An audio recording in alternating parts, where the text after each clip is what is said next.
আজকে দীঘার last day. তো এই যে ওরা এখন কি করছে, কি করছো? খাবো। কি খাবে? ললিপপ। ললিপপ। চিকেন।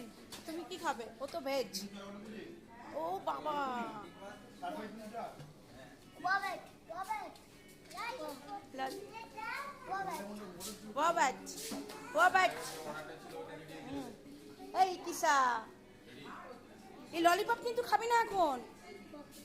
এই ললিপপটা না না খুলে দেবে না এখন না।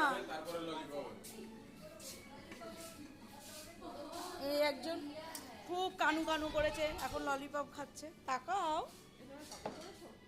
না বাবা, কিচ্ছু শপিং করিনি। আমার ছেলে একটা 500 টাকাতে বন্দুক কিনেছে। 500 টাকা দিয়ে পুরো মুরগি বানিয়ে দিয়েছে আমাকে। এই দুটো পাতায় শুধু বাকি সময় যাও সব জায়গাতেই পড়ে গেছে। তুলো দুটো